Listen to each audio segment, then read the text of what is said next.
Welcome back to Medicare Matters with Mackenzie, the podcast where we break down Medicare rules, changes, and strategies in a way that actually makes sense so you can make confident decisions about your coverage. So I'm Mackenzie Anderson, and I'm the founder of Premier Medicare Solutions. Today's episode is especially important if you or someone you know or love is under 65 and on Medicare due to end-stage renal disease or ESRD or ALS. We're talking about a law it's often referred to as Larkin's Law and how it applies to people under 65 with ESRD or ALS, and what it helps with, what it doesn't do, and how it connects to Medicare supplement insurance, which is also known as Medigap. We will also be spending some time cleaning up and clearing up one of the most common points of confusion I see, which is Medicare Supplement Plan A and why it's not the same as Medicare Part A. This is an educational episode, not legal or medical advice. Medicare rules vary by state and individual situations matter, so always verify your options before enrolling. So let's get into it. So we're going to talk about why this conversation matters. So most people think that Medicare is something that starts at 65, but people under 65 can also get it. You can get it due to having a disability, a chronic condition, but for individuals with ESRD or ALS, eligibility can begin much earlier, and that's where things kind of get complicated. So original Medicare, which is Part A and Part B, has gaps, deductibles, coinsurance, copays, and for somebody who is dealing with a chronic or life-altering condition, these gaps can become financially overwhelming pretty quickly. So that's why Medicare Supplement or Medigap exists to help cover some of the costs that original Medicare doesn't pay. But here's the problem. Historically, people under 65 haven't always had the same access to Medigap plans as those aging in at 65. So there's higher premiums, fewer plan options, and in some cases, no guaranteed enrollment, and not all the plans are available. So this gap is also what Larkin's Law is designed to address. So when we're talking about Larkin's Law, we're referring to legislation that expands Medicare supplement access for individuals under 65 with ESRD or ALS. This is in Texas, where I work with many clients, and it's formally known as the Chris Larkin ALS Act. The goal is simple but powerful: to give people under 65 with ESRD or ALS a fair opportunity to enroll in a Medicare supplement plan, not just Medicare Advantage, and to do so with reasonable protections. So this matters because Medigap can dramatically reduce unpredictable out-of-pocket costs, which is super critical for anybody that's managing ongoing medical care. And this law also creates a specific enrollment window for eligible individuals who already have A and B due to those chronic conditions. And this will allow you to purchase a Medicare supplement, Medigap plan without underwriting questions. I know we've talked a little bit about who this law applies to, but you really do have to have under 65. You have to be on Medicare because of ESRD or ALS or have one of the conditions, and you have to have original Medicare. So it's not for people who are over 65 that have those conditions, because they had an opportunity to get that. So if that's you, Larkin's Law may give you access to some plans that previously weren't available, stronger enrollment protections, and potentially more stable coverage than you might find in other Medicare options. So this is especially meaningful for people who travel frequently for care, want nationwide provider flexibility, and prefer predictable costs instead of copays tied to each service. So now let's be very clear about the limitations, because this is where confusion happens. So Larkin's Law does not change Medicare, what Medicare itself covers. It doesn't eliminate all out-of-pocket costs. It doesn't enroll you automatically in a plan. It doesn't include drug coverage, and it applies in the states and where it's been passed, so like Texas. So the law improves access, but it doesn't remove the need to choose the right coverage combination, if that makes sense. And it doesn't replace Medicare Advantage plans, Part D plans, or the need to compare your options. So let's talk about the difference between Medicare Part A and Medicare Supplement Medigap Plan A. So Part A, Medicare Part A, is hospital insurance under original Medicare. So it's Part A. Medigap Plan A, plan, not part, is a Medigap policy that's sold by a private insurance company.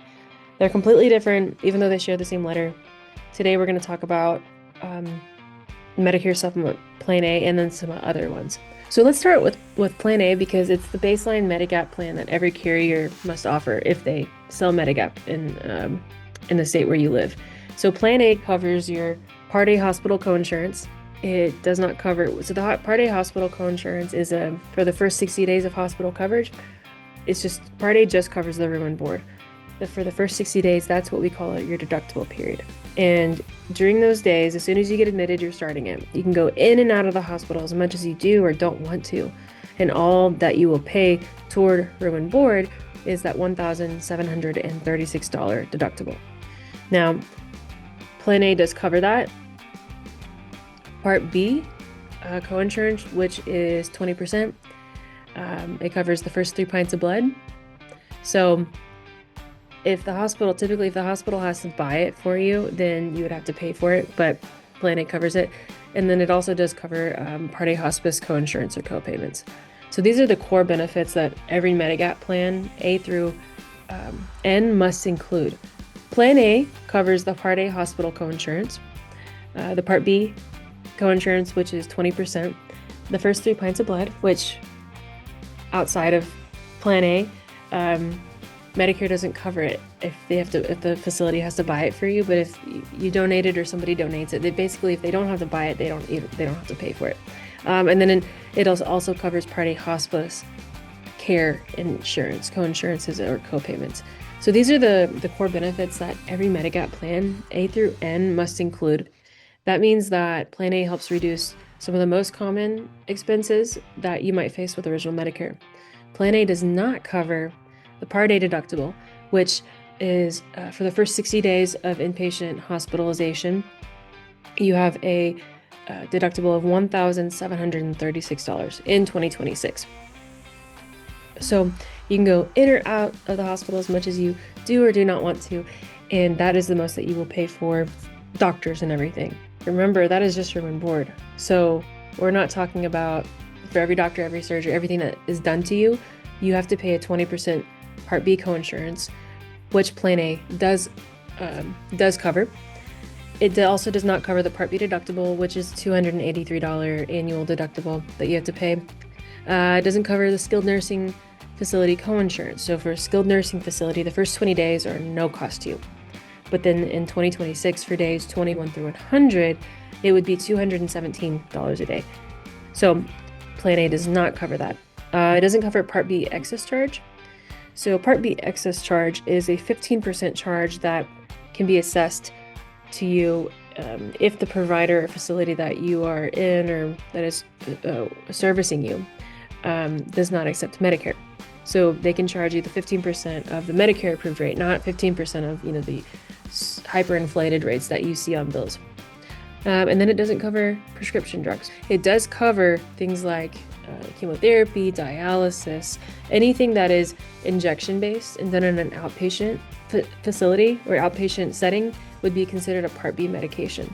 So it does cover that. So let's talk about the other Medigap plans that you can choose from, especially now that you can get them. So you can't get Plan C or F because if you would have had to turn 65 prior to January 1st, 2020 to get those plans.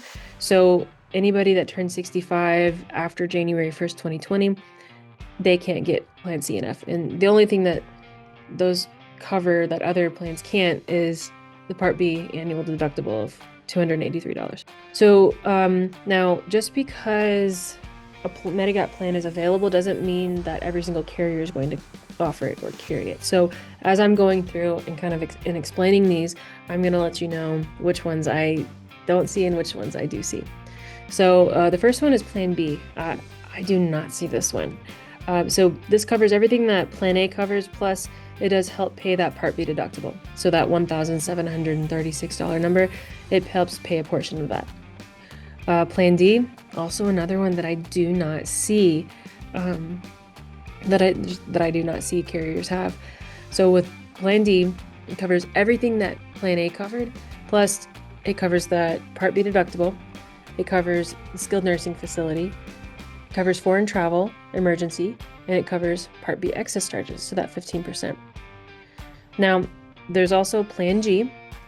So with Plan G, it covers 100% of your major medical expenses except for the Part B deductible of $283. So remember, with this, Medicare is still paying your 80%. And then it's your 20% that you pay that will help you with that $283. There's also a high deductible version of Plan G. So Plan G, your only out-of-pocket cost aside from the premium is the Part B annual deductible, which in 2026 is $283. So a high deductible Plan G plan, you still have that annual deductible. But what it also has, the plan itself has a deductible of $2,950.